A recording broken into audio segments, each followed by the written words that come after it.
My name is Mitch Chargo. Welcome to this morning's panel discussion covering, well, the topic is titled Indigenous Cannabis Compacts in the United States, Creating Clear and Practical Communication Between Communities and Government.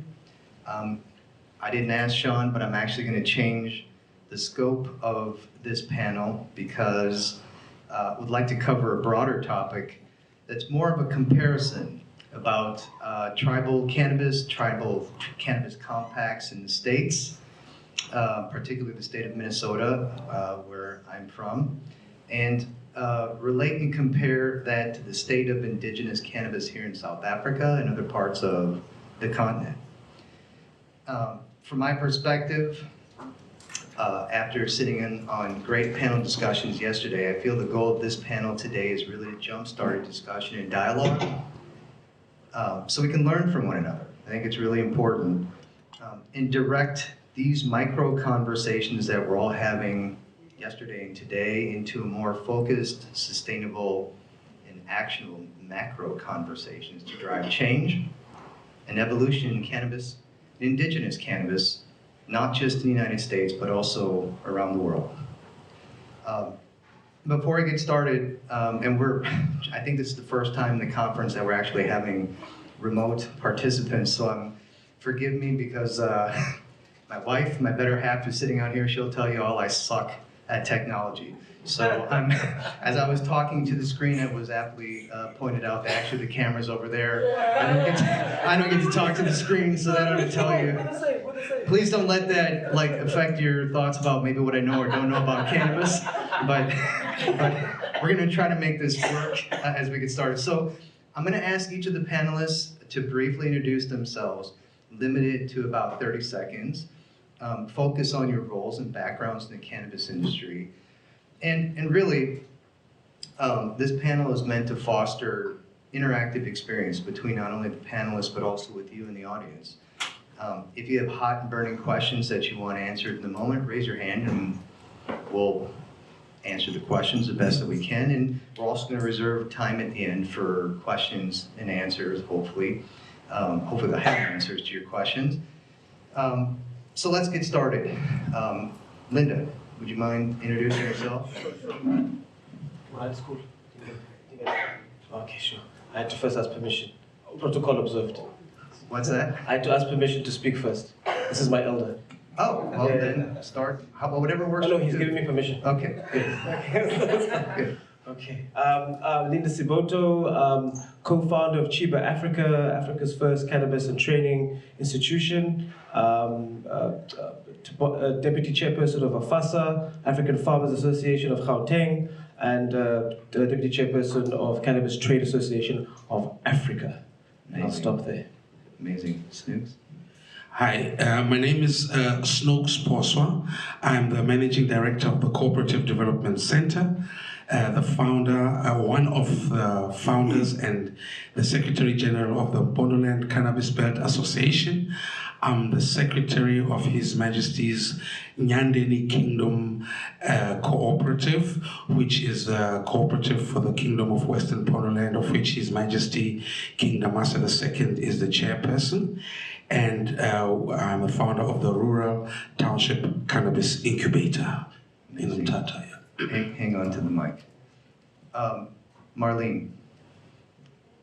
Thank you so much. I just want to also say thank you so much to you guys for accommodating us by letting us do this virtually. We really appreciate that, and we didn't want to miss out.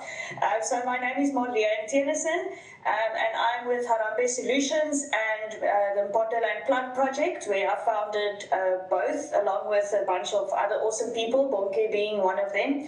And we work at Harambe Solutions, we work in the compliance space, throughout all sort of legs of the industry. And then in the Mpondoland Plant Project, we are trying to connect legacy growers with the emerging, slightly illicit market in the clubs. So that's what we're trying to do. Thanks.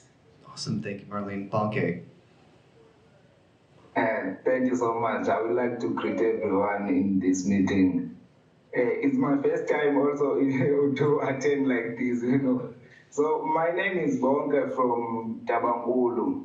I'm coming from a rural area called Digidigi. So I started to be involved in this participation of cannabis in 2015. So I was working closer with the UFSN. So I'm representing now, as I'm here, I'm representing the Mpondoland project, since we realized that, well, no, our Pondo people, like, it seems like they left behind with the system. So we're trying to fill up that gap. So this is why we call ourselves a Mpondoland project. Thank you so much. Amazing, thank you. My name is Mitch Chargo. I'm currently a law partner at the law firm of Hinshaw and Culbertson in the United States. We're a national law firm with almost 600 lawyers across the country. And I'm the chair of the law firm's national cannabis practice. I've been practicing law for about 30 years in the state, well, more than 30 years in the States. And before I got into cannabis, my background was commercial real estate transactions and business transactions. And somewhere along the way, I had this strange opportunity to go in-house as general counsel for one of Minnesota's 2 state-registered medical marijuana manufacturers at the time. And at that time, I knew absolutely nothing about marijuana, other than how to roll a crappy joint when I was a kid. And I took that position, and ultimately our company was acquired by a large MSO, and became a law partner at Hinshaw and Culbertson. I'm currently the outside counsel to the largest Native American tribe in the state of Minnesota, and I advise that client on its adult, recreational, and medicinal cannabis programs, both on and off the reservation. I was also honored to be a part of the lead negotiation team between the tribe and the state to negotiate a cannabis compact, which was the first of its kind in the country that allowed or authorized cannabis operations owned by the tribe in state territory. Where I can say now we have, the client has currently got 3 retail dispensaries operating in state territory, with the 4th one that's coming online this week, which is pretty amazing.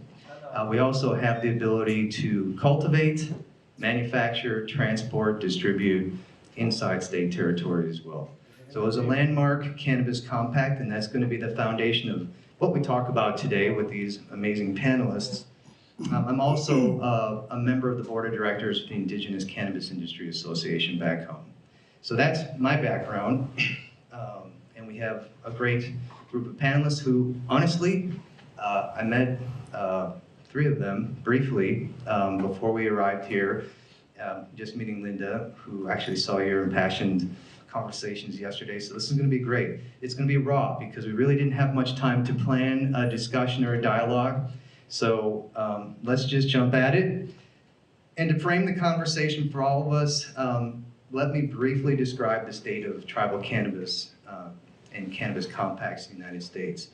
And any conversation about tribal cannabis has to begin with an overview of the concept of sovereignty, or tribal sovereignty. And tribal law in the States, I'm sure, is, Bob will probably tell you, this is a, you could devote an entire semester of law school, and it still wouldn't be enough to understand the complexities of tribal law. Sovereignty itself, the way I look at it, it's the absolute right, power, and authority of a governing body to manage its own affairs, make laws, and control its territory without external influence. And I'm saying this very broadly. It represents both the internal authority to govern and the external independence to operate without interference. More loosely defined, it's the right of self-determination, self-government, and the right to govern citizens and the land. So tribes across America have inherent sovereignty, which actually predates the existence of the United States. Federally recognized tribes are situated in a highly unique space within the American legal system. They have inherent sovereignty, and this sovereignty has been established by our Constitution and confirmed by the United States Supreme Court's rulings and decisions, and along with treaties with the federal government. Tribes are deemed to be sovereign domestic dependents domestic dependent nations with rights to self-governance, management of their tribal lands, and operation of tribal business entities. And because our Constitution granted power over Indian affairs to the United States Congress, unless expressly authorized by Congress, state governments have no authority over tribal governments or affairs on their tribal lands. And that's a really important concept to understand as we start to dive into tribal cannabis. And the only time that exception, or there is an exception that exists to that, tribes concede authority to state governments in jurisdictional manners on their reservation lands. But that's rare, and it's super complicated, which leads to lots of distinction between civil regulatory matters and criminal matters, which goes way beyond the scope of what we have time to talk about today. And since tribes and states are both sovereign, neither is subordinate to the other. In practical terms, this means that tribal governments possess inherent governmental authority to regulate commercial activity involving their territory, their enterprises, their citizens, and governmental interests, free from state government interference. It also means, in addition to that, the tribes can maintain government-to-government relationships. So really, it's the fusing of these concepts of tribal sovereignty and cannabis that thrusts the basic notion of sovereignty to the forefront in these current days that we're dealing with cannabis now. And especially in my home state where we just launched our legal market in 2023 and still having a very, very slow rollout. Tribal nation can exercise a sovereign authority to create, fund, and bless a cannabis framework within its reservation territory. And in our state of Minnesota, in the compacts that we're negotiating now on behalf of tribes with state governments, those cannabis frameworks can exist outside of their sovereign territory. So what does this mean with regard to cannabis? Simply speaking, a tribe can launch cannabis operations in its sovereign territory should it make the policy-level decision to do so. Now, the internal discussions, as I understand it, from the tribal level, as tribes start to work through this process with their elders, with their spiritual community, and with their members, it's deep and intense. It's not always about the dollar. A lot of this can be about cultural history, scars, trauma, medicine, spirituality, you name it. It all comes into the melting pot of the decision whether or not to engage in the cannabis market. But they also look at how the framework of tribal sovereignty has emerged as a viable economic commodity, which can present significant economic development opportunities for tribes, for their infrastructure, for employment, creation of jobs, revenue streams, health and wellness benefits, you name it. All of that factors into the decisions of whether or not to engage in a cannabis market. And tribes, very much like Bob was saying earlier, as independent sovereign nations, have the ability to create legislation and regulation. And that's how they go about framing the program for a cannabis market on the reservation and for those compacting situations off the reservation. And I've been involved with both, drafting the legislative code that authorizes and creates the framework and the regulations that address the day-to-day operational affairs of the cannabis business. So, I want to start diving in, and I'm actually going to come sit down and join the panel over here. Let's talk a little bit. I'm going to sit here so that I can see. Even though I'm not supposed to look at the screen, I still feel like I have to when I talk to you. We'll be right up the break. Exactly. And I don't mean to talk this entire time, but I really wanted to set the stage for what tribal cannabis is like in the United States. And quickly just tell you for a few seconds more about what our compact, I say our, but my client's compact with the state authorizes. So the state legislature enacted legislation back in 2023 that authorized the governor to engage in negotiations with any of the 11 federally recognized tribes within the state territory for a cannabis compact if they wanted to. Those tribal nations that approach the state government could say, we want a compact. What's the compact? Compact, that's a great question. Compact is a formal term of art that really is nothing more than a contract between, it's another name for a contract between two sovereigns. So we don't call it a cannabis contract, we call it a cannabis compact, and that's it. And so ultimately what the compact that exists between my client and the state really creates a framework for authorizing off-reservation cannabis activities, licensing, self-regulation, because the tribe's regulatory body regulates its operations off the reservation, not the state.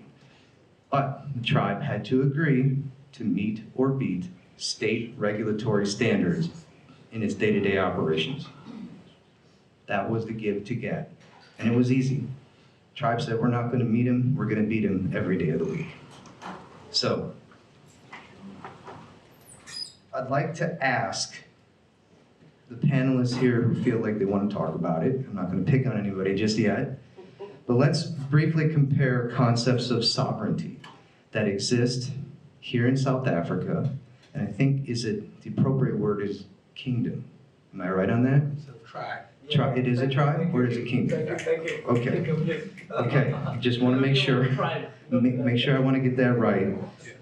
You've heard me talk a little bit about sovereignty from the tribal law perspective, which again can take months of law school coursework to get through and understand. Can the panelists here describe sovereignty and how that concept works in South Africa or other parts of Africa?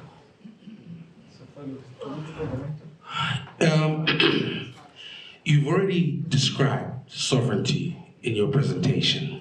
Was I kind of right?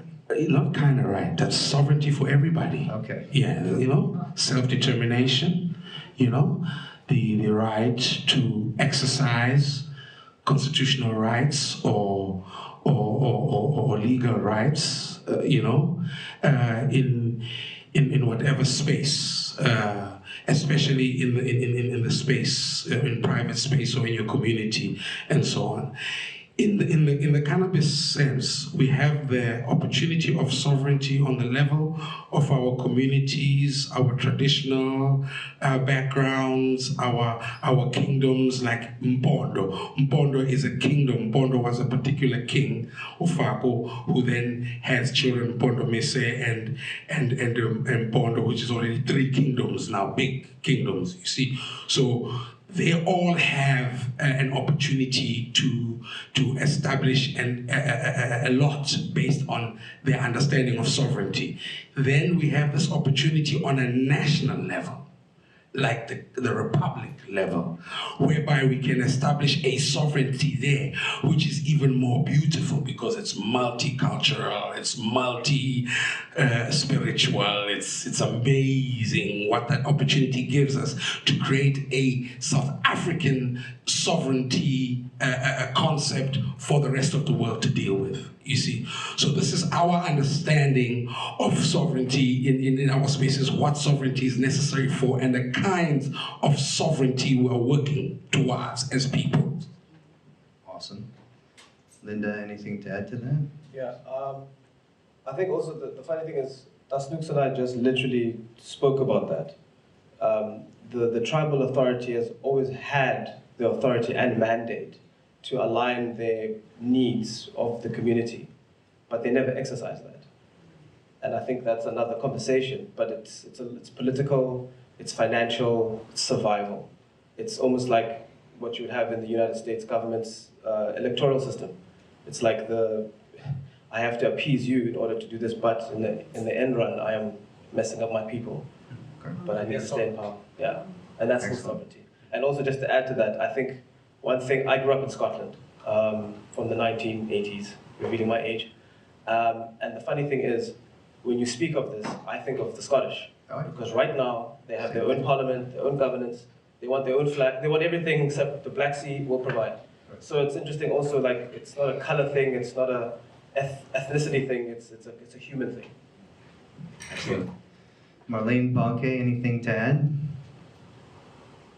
on the concept of sovereignty? I think I can just maybe very briefly talk about the fact that from a legal perspective, things are also different for us in South Africa. We've actually got two legal systems running, right? We've got our constitution with the Bill of Human Rights, and then we've got customary law, which is the tribal lands law, the law that was there before any of us white people came here, and that's the way that things were done within the communities themselves. So it's quite a complicated thing to then build a bridge between these two things when they don't necessarily always want to do things the same way. So it's almost like we're building one type of bridge from this side, but somewhere in the middle, the type of bridge needs to change because it looks different on the other side. I don't know if that analogy, I see people nodding, it makes me so happy because it means my analogy makes sense. But I think it's a big challenge that we have here that is not often actually explicitly recognized in these processes of having to build these bridges and connect different parts of the country and different types of people with one another under one guise and one goal. It's tricky stuff. Bonke, anything to add? Linda, he also covered me because even myself, I think it's not same like as you were explaining like in America. When you are here, they also allow us, people from the villages, but they can participate in terms of making the laws. But that thing, they never come, no one is like really focusing about how we're making those people far away from the township, to understand exactly, maybe to hear their voice. If they can come hear their voices, I'm sure definitely it's easy. They allow us in the papers, but it's not happening. Can I say? Sure. Sorry, can I just... yes. A very important point he's raising. I would like to add something I think is very important here that I noticed when I went to the expo for the first time. When I got to the expo for the first time, it looked to me like white South Africa is rooting and preparing for Americans to sell their vapes here. They are more focused on Australians being happy. They are so worried. Even Garth Strachan is so worried that we want to create a South African thing without listening to the global community, because if we don't listen to the global community and do what the global community does, we will never reach anything qualitative as a people. So that perspective kind of shocked me. And I would like to address it in this opportunity again and say, I would like to remind white South Africa how hard their forefathers fought for this land. To have this land, not to borrow it, not to conquer it, to have it, to be part of it, you understand?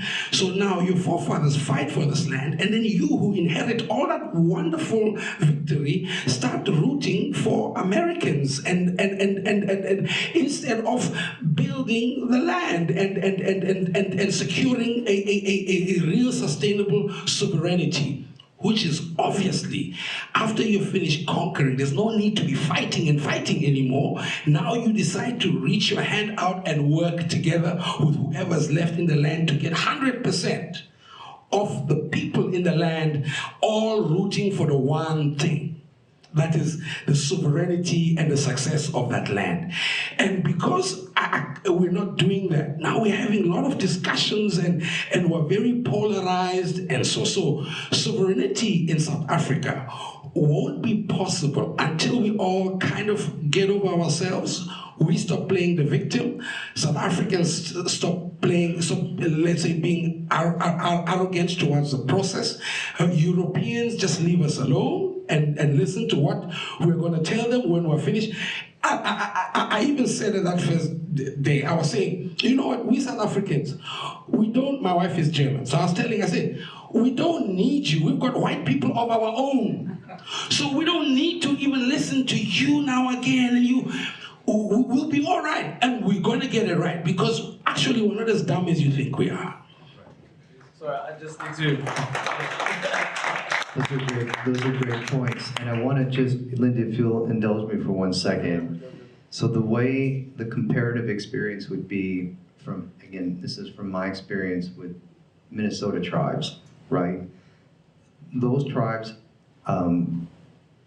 used and engaged their sovereignty in this kind of a context to decide we're going to flex the sovereignty we have, and we're going to engage and enter into and participate in the cannabis market, right?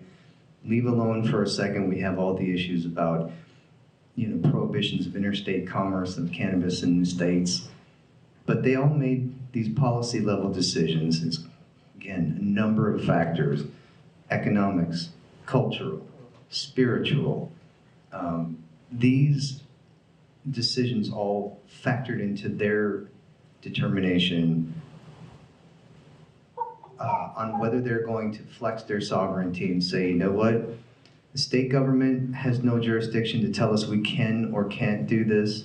The federal government may or may not be engaging with us on this, and as long as we stand by and follow certain federal guidelines in how we create our framework, we're going to do it until someone tells us we can't, and then we're going to fight like hell to tell them you're wrong, we can. That's the sovereignty now that I want to kind of direct this conversation into, and ask now, shifting, what cultural factors would impact an African kingdom or tribe's decision to engage and participate in the cannabis market here, building on what you were just talking about. And this is for all the panelists, right? Cultural heritage. Whatever factors, based on your experience, led your kingdom to make this decision. We're going to do this. Wow. So, myself and the Snoux, we are from the Shubi clan. We're from the Shubi kingdom, which is not recognized in South Africa's constitution. We do not have a home, we don't have a kingdom, we don't have anything. But, well, we do have a kingdom and a king and a queen who we talk to regularly. In this context, cannabis is part of our culture as well. But we don't have a place to even speak from. Because the first question they'll ask us is, what is your language? Shubi. It's like Shubi. So you're Zulu, because you have Zulu. So already that, the starting point, just defining within the kingdom itself, besides also all the other divisions within, which I think Snoux and everyone else could actually add to that. Okay, the way I understand your question is what cultural aspects assist the king or the kingdom to participate in cannabis. The first thing is the fact that is the practice, is the farming practice, is the sustenance farming practice that's old. The practice of farming the plant is an important part. And the fact of what is done when you farm the plant and you utilize the plant, the kind of things we do culturally with it. We utilize it in many different ways, even spiritually, for music, creatively, socially, even if we just want to go to the toilet better or have better sex or whatever, we just use ganja. In every way. We use cannabis, like you want an appetite, you just think, oh, I must take this, or you're feeling ill. It's like mronyana, it's like, you see, there are a lot of plants that people are used to using, aloe vera, and so we use those plants in many ways. Everyone has culturally as an inheritance, So the argument of our king is that the people have been using it so much. Now, a lot of information has now come to add on to the opportunity. So, because of that, the king sees a way out in addressing poverty, unemployment, drug abuse, crime, and other aspects in society. That's excellent. That's very similar. Can I come in? Yes, please. And I said, Yes. yeah. Since I like your question because you're asking what's impact. I will focus on this cannabis industry. Like as this our tribe, we are the first tribe here in South Africa. We just reject, but we don't want hemp. So what I'm thinking on my mind, if the system, it can listen the different tribes, but what they feeling, in behalf of them, because they know maybe the gravity of the area where they are. And the second point, all those kingdoms, they have the indigenous plants around them. We need to be recognized, all those plants, because if we can recognize those plants, I think this is the way we can pack the indigenous way to the new system, I think for my behalf of myself, if we can be recognized by what we have, and then they must allow us, they mustn't tell us about how they want to legalize. No, it's not going to happen, because when you're telling somebody how it's going to legalize, it means you're not allowing his side to tell you about how he feels, So I think for me, they must allow us to put our voice. And then they mustn't tell us about how to legalize, because us, as we said, first of all, we don't want hemp because of we have our renderings. It means if they can legalize our renderings, we can go forward. Great. Marleen, do you have a perspective on this? Yeah, I definitely want to elaborate a little bit on what Bonke raised there, and it's this thing and I've got a very unique perspective because I'm coming from like the city and the cannabis industry there, and like busy, and lots of development and new things happening and constant innovation. And now I live in the village among the Pondo people where like nothing is happening, okay? We don't have like water. We live on rainwater. Like I flush my toilet with rainwater. That's how ridiculous it is. Some parts of the village have electricity. Other parts don't have electricity. It's an hour and 20-minute dirt road to get to where we are staying. So no one comes here, okay? Even like the way the ANC goes and hands out T-shirts, everyone to vote, they don't bring T-shirts here, okay? No one comes here because it's too far and it's too inconvenient, okay? So what is happening is exactly what Bonke says. These people are not being heard. No one is giving them that gap to get back to the actual the pulpit, to where their voices are being heard. Am I still here? Yeah.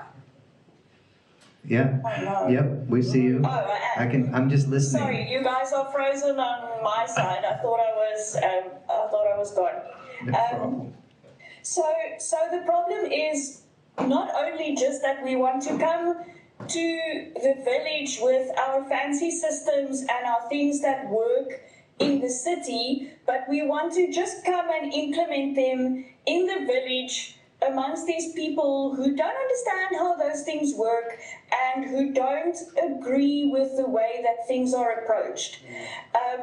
And the problem then becomes that we are coming with trying to build something that just cannot have a basis in the village, which is a big problem. So it means that the solutions we have that we are trying to bring into the villages and into these rural communities are not fit for purpose. And unless we go and we actually sit with those people and start working with these different communities from the bottom up, we're not going to figure out how to build this bridge and how to fit this gap. It's just not going to happen. And that means that this gap that's already so huge and such an insurmountable thing to cross and to fill is just getting bigger and bigger the more that the city develops and the more that the village stays stagnant. So there's actually so much that needs to be talked about and that needs to be brought together before we can even start bringing solutions to the legacy grower, that like we urgently need to start having these discussions and starting to work out how these solutions look, because we're behind.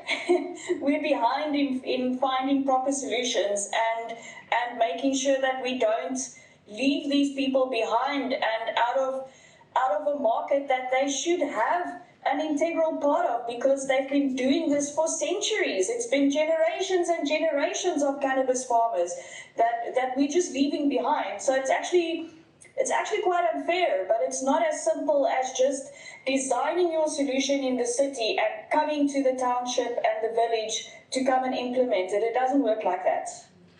Yeah, Marleen is very, very right. Really and truly, it is not that simple, but it's also not complicated. All right? It's not complicated at all. All you do, just like she did, she just packed her bags, took her heart, and came to Mpondoland. She didn't speak much English.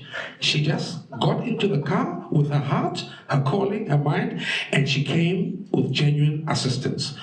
You see now, we're developing detailed concepts and frameworks with a lot of English on how to do this together, you know, and others. Now we want all of them, everyone, to come on board, because we as indigenous people, we really know what we want. You heard what Bonke said. What Bonke said is very clear.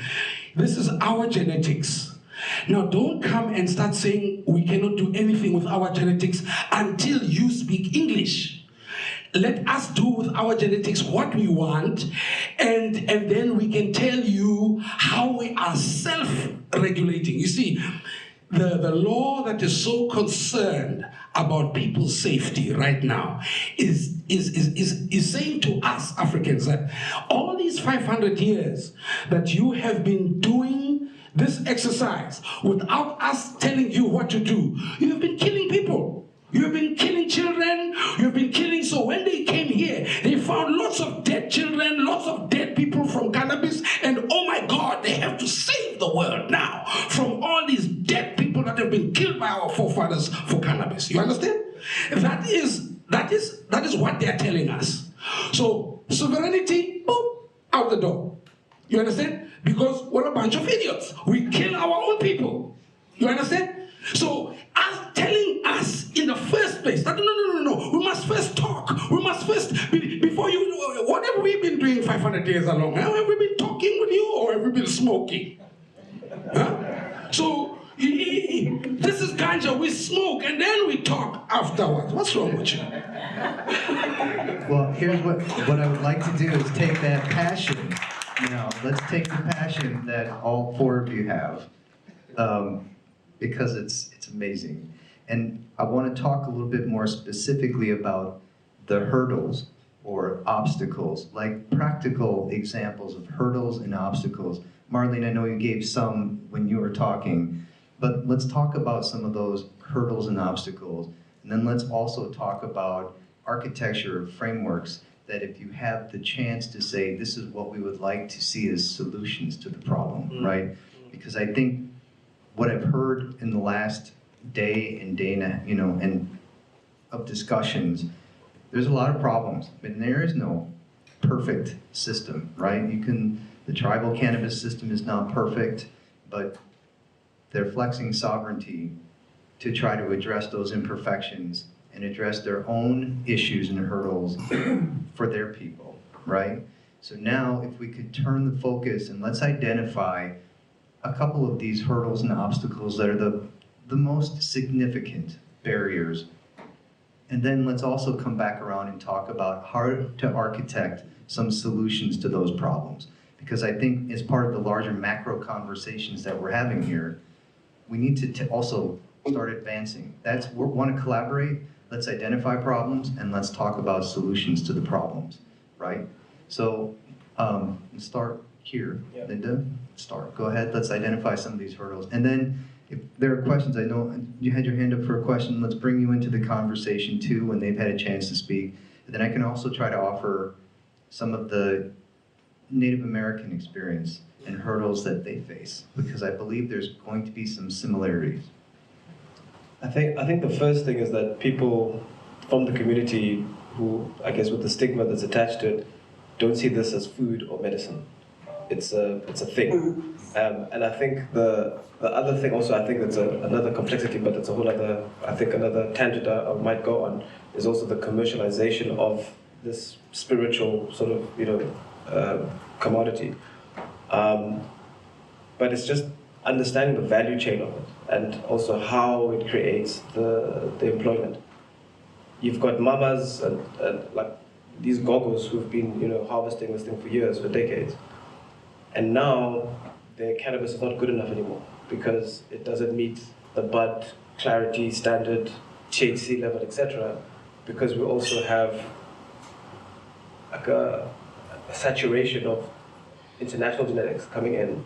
So this Pondo doesn't do it like for me anymore.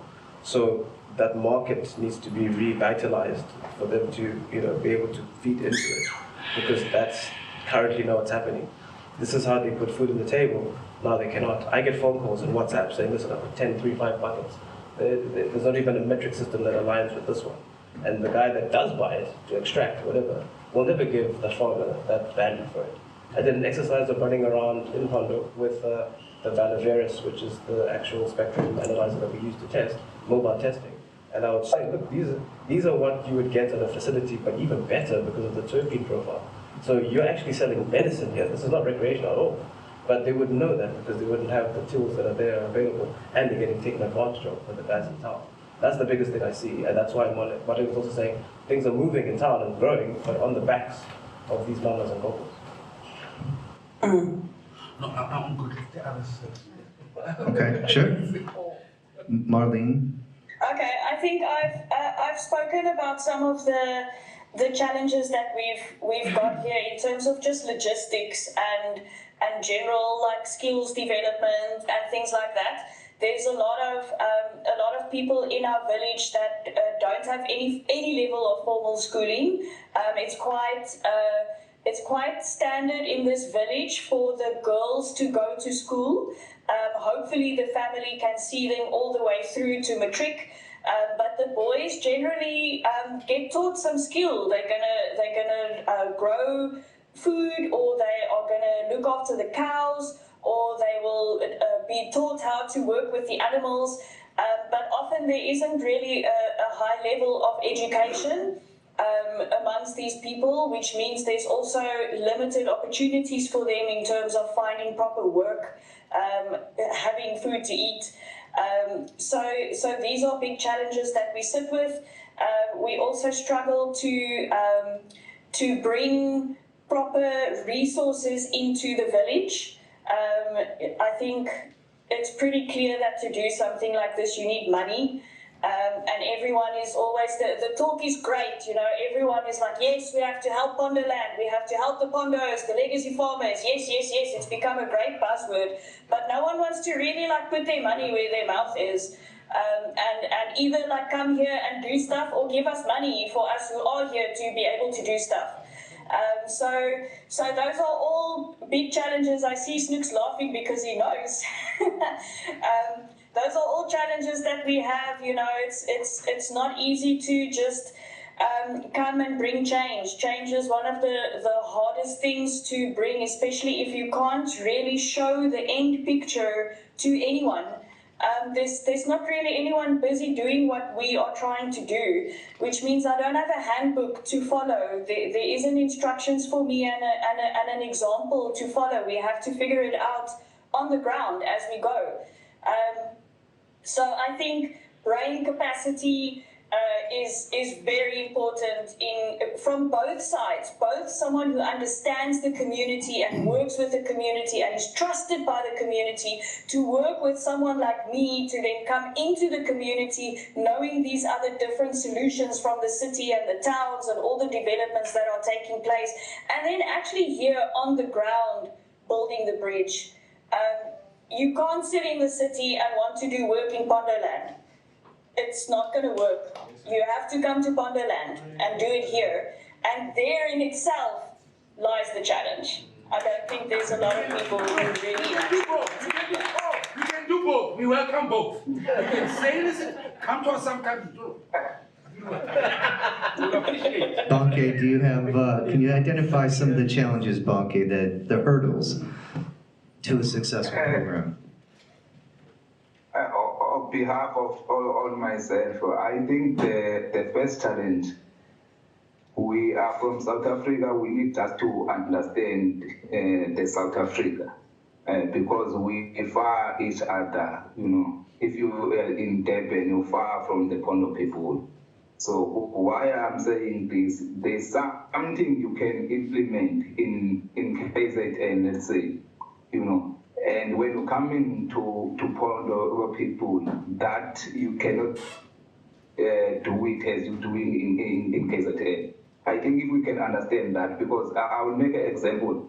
Like for instance, we have Metagrow here in Eastern Cape, you know. There was a big talk, you know, in Eastern Cape, the cannabis is coming from Eastern Cape, you know. So they decided to put Metagrow up to East London, you know. So I don't know how that is working for Metagrow, because when you go up around this area, it's very hard even to grow a cabbage, you know. So if we can come closer, because if the Metagrow was in Lusigland, for instance, I'm 100% sure a project of the stocks in Metagrow was going to be successful. But now, because of the distance, is in East London. Us as the Pondo people, we have the stocks in Pondo areas. It's not going to happen because of the transport, you know. So this is why I said we need to understand the South Africa. But yes, we in South Africa. Sometimes you cannot implement, you know, cannot make a factory in Joburg and the same factory you think is going to happen in the Pondo area, you know. Thank you. Okay, great. I want to just give you a, pardon me? Yeah, just 1 second. I'm going to come back to the questions. I just want to share what the Native American experience is and some of the hurdles that they face. I know in Minnesota, not all tribes have the same access to economic resources, right? So in America, there's this concept of casinos and gaming, right? And that in and of itself, IGRA, which is the statutory framework for gaming, very complicated. But the assumption, and it's not a correct assumption, is that every tribe has a casino, and that every casino is filled with lots of white people gambling their lives away, throwing money into tribal revenue coffers, right? That's the rumor, right? The misnomer, if you will. But not all tribes have access to the same economic resources. Not all tribes have casinos. And the largest barrier to a successful entry into a cannabis program is the lack of economic resource, right? Marleen, like you said, the inability to fund a startup operation in cannabis, which is extremely expensive. If you're going to be vertically integrated, seed to sale, a grow, an extraction, a retail operation, it all costs real dollars, real money, and the tribes share that similar experience, and we can't do it. We just can't. So we have to look at outside investment, or we have to pick and choose which part of the industry we're going to engage in. Maybe we're just going to have a dispensary on the reservation and that's it, and we'll wholesale product in from other tribal nations and state operators, right? The framework in Minnesota allows for that. So it is a common issue. It's not going to be limited to the South African kingdoms. Many of the tribes face the same issue. Of the 11 federally recognized tribes, only 7 have reached an agreement with the state in the form of a compact. The other 4 have chosen, for whatever reason, including economics, not to engage because they can't. So it's a shared experience. Let's take, I know there were a couple questions real fast. Let's take some questions, and I have some interesting, I want to talk about some upside that I see for South African Kingdom tribal cannabis. Please. Yeah, mine is more of a comment. The challenge in South Africa is that customary law or indigenous tribes are not really sovereign in the real meaning of the word. Yes. Right? Because we have a constitution in South Africa that is pretty much Eurocentric, that has a Eurocentric perspective, and the constitution is the supreme law in South Africa. And whereas you mentioned something early on in your address that both are sovereigns. That's the concept in America, in the sense that the customary leaders, that they have their sovereignty, their right to self-determination, their ability to make choices, and that stands on equal footing with the state legislature. That is not the case in South Africa.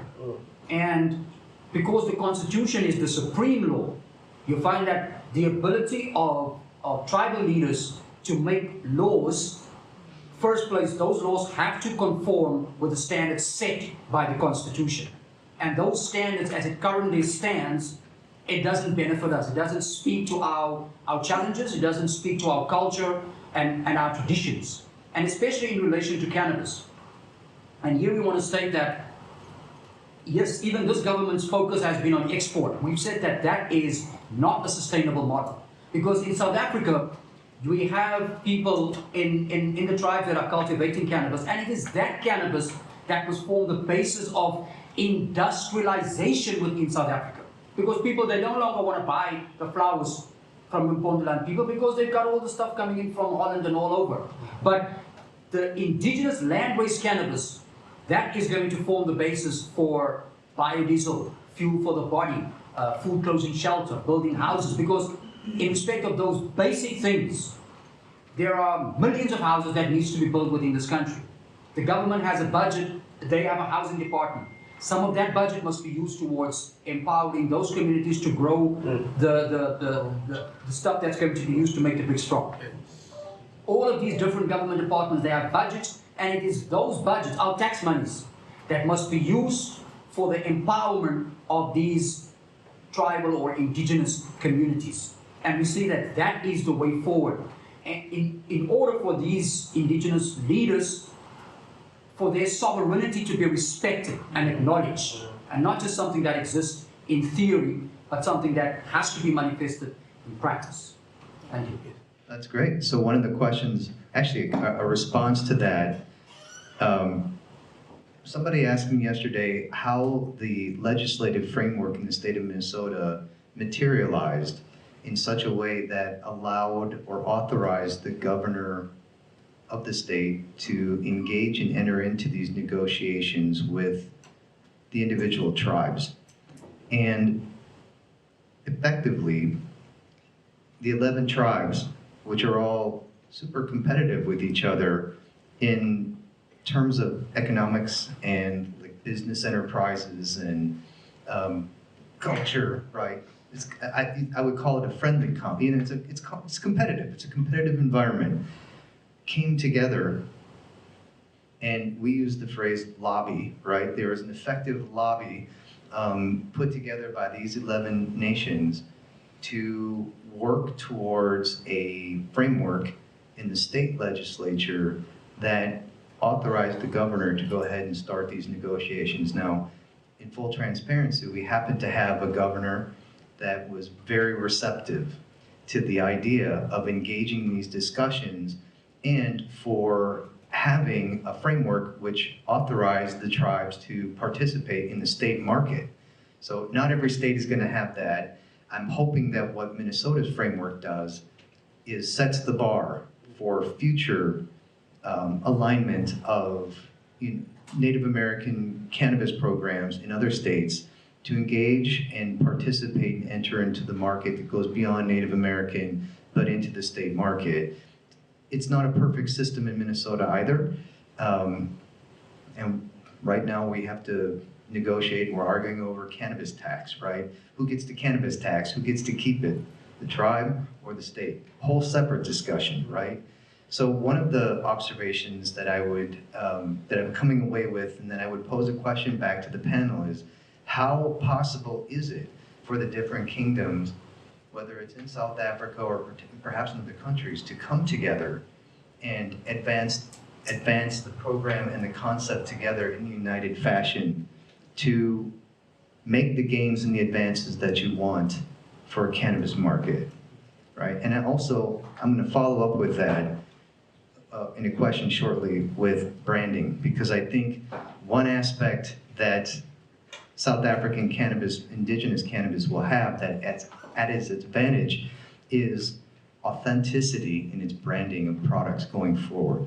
That's a distinct advantage that the Native American tribes are using to further bolster its program. The authenticity of its brands really puts it at the forefront of a market potential. So let me ask the panelists, and I'll even pose the question back to people in the audience. And I know that... There were a few hands for a long time. What's that? There were a few hands. I'm sorry, I've got my back. That's horrible of me. I'm facing them. There was the first thing, the guy with the t-shirt. I'm facing the screen. Yes, But the guy with the glasses in the corner there. Yeah. Sorry. Well, it's really hard, quick one going. okay, but at some point, want to come back to that question. We can continue the dialogue. I'd really like to know about the unity, the concept of unity in advancing a program. But who had the question back here? Okay, I'm sorry. To ask and contribute to your question, I think it's a lot more complex than people realize within South Africa, because you have to go to small rural and economics and farming as a whole. In order to come together and lobby on the cannabis side, you realize in the rural side of it, we're still actually fighting that for small cultural farmers. We lost agricultural extension workers a long time ago in that agricultural space. That knowledge and those resources didn't make it back to communities. We lost a lot of that on the educational side. Within the rural development space in South Africa as a whole is one of the most stripped out, underfunded areas. Cannabis being so new and going through, to have that information come through and those resources and those trainings, back to what Marleen was saying, it doesn't make it out there. And that is the core where those voting and that is taking place. And then it splits between agriculture, which was always given in South Africa, and I think everyone knows that, and small farms was always put back second to mining and other industries, which means we're already at an uphill battle for coming together and then on the cultural side. So a lot of people don't know it's about me, but because I'm coming to hang out to you guys in the summer, I'm going to be back because I didn't grow up in Scotland. I grew up in the Eastern Cape, in the Transkei. So I'm coming back home to come back to my roots. Because what we have there, and friends going through say, you want genetics, you go feeder hunting on a hike with friends. Yes. Okay. There's a lot that can be happened, but it has to be shown and pulled out because no one goes there. No one shows that off. It's already happening, we just don't see it. Okay. Then there was the brother there in the t-shirt first before Brother Ben.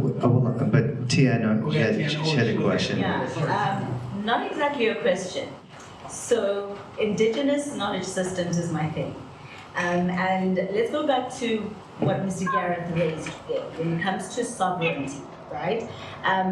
What colonialism did to Africa as a whole and to native people all over, they reclassified us into natives and then they reclassified us into tribes. Tribes is not a native term to us. Yeah. We are not tribes, we are kingdoms. Yes. So we have kings, we don't know this thing of chiefs. Yes. This language of chief and chiefdom, and we don't know that thing. So a tribe is not a thing in South Africa, it's a foreign concept. So then there comes these isms called tribalism that now exists, which is now a barrier created by colonial systems against the unity of the different kingdoms in South Africa. Yeah. So it would be extremely hard to try to unite all the many tribes that exist in South Africa.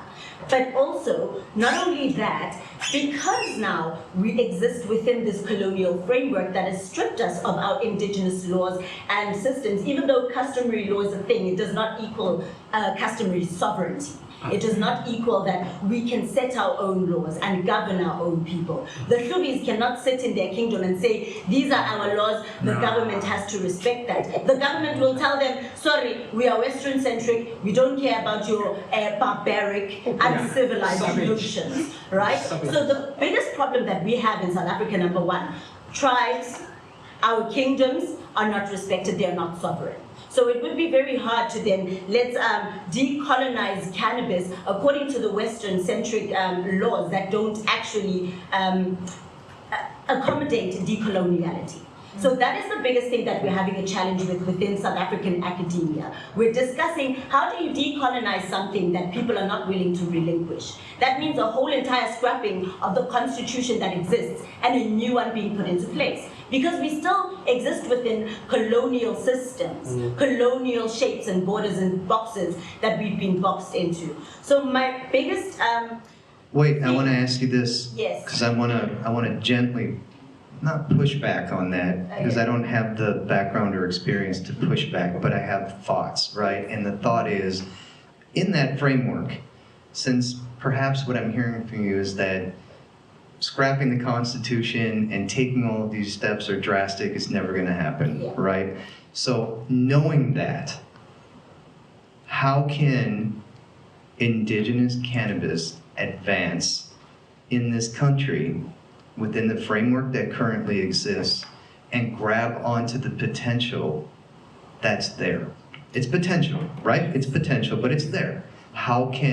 What are some of the solutions that would let this ball move forward in the game of cannabis? So the how, we move away from extractivism, right? Our communities that own the land races, that are the custodians of this knowledge. Because Marleen is there learning what the Mpondo people know. She's going to make work, which is what Europeans have done to Africa for a long time. They come here, they learn our stuff, they go back, they create these papers, and they tell each other, this is what the Africans know, this is how we can apply it to our own thing, right? So we first stopped the extractive model that we are functioning under, where we are extracting knowledge from people and then we're going to give it to other people. Let us center the indigenous custodians. Let them be the leaders of this industry instead of the followers and the beggars and the aid needers, right? Let's stop looking at the Mpondo people as people who need help. Let's look at the Mpondo people as the leaders of the Mpondoland race. Let us look at them as the owners, as people who have something to teach us instead of something that we can teach them, right? What we need to do is take technology to the Mpondo people and say, this is how we can teach you to process. What do you know about this? And they tell us what they know, and we work collaboratively. So what do you need to do that? What we need to do that is to educate our people in the ways that... What do you need? Me. No, just in general, conceptually. Is it investment? Is it capital? Capital. Right? And also education. Our people need education. And humility from the new industry. Yes. We need to step back and allow the legacy to lead. Yes. But we need to follow. We need to stop prescribing, because through that we are proscribing them as well. So it's pointless for us to try and drive this industry forward by ignoring legacy. And it's exactly like she says, we need to decolonize this, and we need to decolonize the process. And it takes challenge on ourselves to do that. We have to acknowledge it, and we have to work forward. I mean, we talk about restoring cannabis, but what is restoring cannabis if you can't be bothered to restore the sovereignty of the people who own these land races? What are we restoring if we can't restore, number one, the one thing that was stolen from our people? Okay. What do we need to do this? It is collaboration. You understand? Yes. Point number one. And lots of love. A love concept. The correct vibration. The IRI come to the level of cannabis. Cannabis has a certain vibration. Come to that level. So whenever you want to add value, you do it at a certain vibration. We need that. Come, Mitch, come genuinely to us. Don't come with ulterior motives and everything. So that we genuinely give you, so that there's an exchange of value between each other. That's what we need. We need a good foundation for exchange of value. Sorry for talking too much, guys. I know. Hold on. I just want to say this. I know we're running out. We've run out of time. Yes. But I know we've run out of time. I have a fast question, and then I promise I will be available, and maybe some of the panelists can be available for a couple of minutes. But please, let's. Just 1 minute comment from on what Karen said earlier on. I think when the constitution was first drafted, and for the first time, I'm just thinking, Section 2, it would say every law inconsistent with the Constitution is unconstitutional, including customary law. Customary law is now subordinate to the Constitution.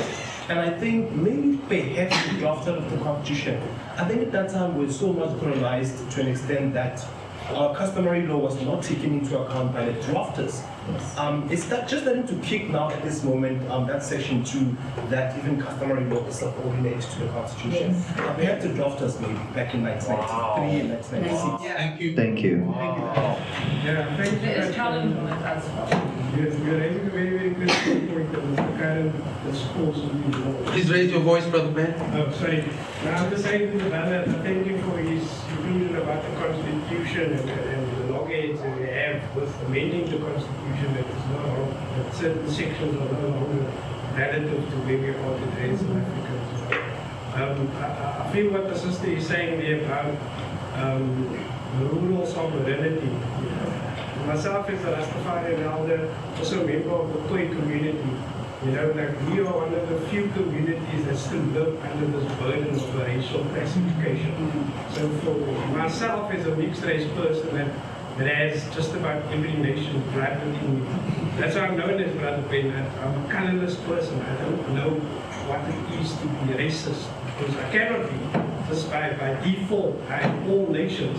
You know, so as a Rastafarian elder, we always love the teachings of a lot of spokespeople that supports our movement of one love. You know, it's a universal movement. You know, but one of the most outspoken prophets of our movement is the head of the United Negro Improvement Association, Marcus Garvey. You know, and the thing that I always grapple with in South Africa, if I travel to 9 provinces, I'm somebody that speaks to all South Africans. And the issue always comes back to us hanging on the past, you know, the burden of the past. We carry these shackles of mental slavery, colonialism into the new form of oppression, neo-colonialism. And it has got no respect about color, skin, you know. And he gives us a very important teaching here. He says, Always point in Chicago 1922 labels divide. Black and white were terms created by colonizers to separate. He said we should speak of man and humanity first. One race, he pushed one race, the human race. That's why the UN flag was red, black and green. Not black only, but for all African people plus humanity. Don't play Babylon's game using black versus white. Keeps us arguing about skin instead of rights, land, and self-government. Full speech was called the Negro's place in the world civilization or race question. Depending on newspaper, no clean audio exists, only newspaper transcripts from that. But the most important thing he says there, Bobby said, drop the black, drop the white. We, the human race, not a color fight. Babylon label to keep we apart, but no soul, have no color. Only heart, one blood, one race, one destiny. So we should stop the division, see humanity, black or white. A man is a man. This is the thing about the UNI. Thank you for that. So I know we're out of time, and I've tried. I don't know if I accomplished a comparative approach, but I do think one thing you can take away from my experience in representing tribal clients in the United States, there's hope, right? There is hope, there's possibility to make indigenous cannabis work. Whether we've answered the hows, probably not, but I think that there's hope, and I think as you build on these conversations and work towards a collective how, it can happen, right? It can definitely happen. And I will be here. I'm here for the rest of the day.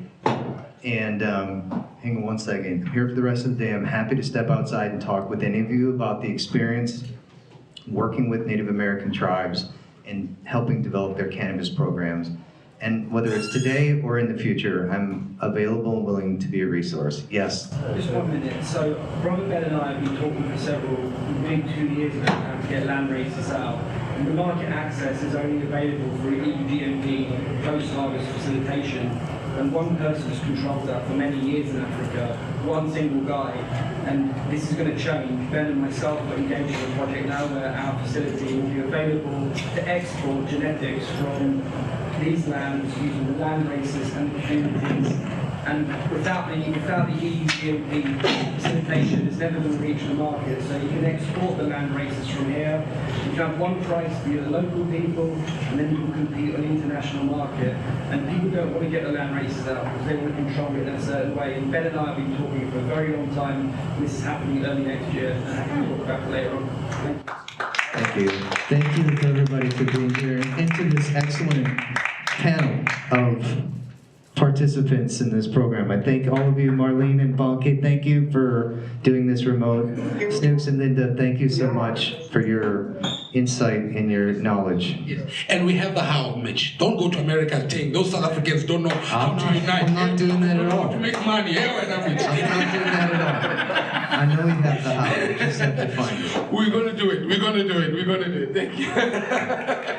Thank you for having us remotely, guys. We appreciate the accommodation. Thank you, thank you, thank you. Have a lovely conference.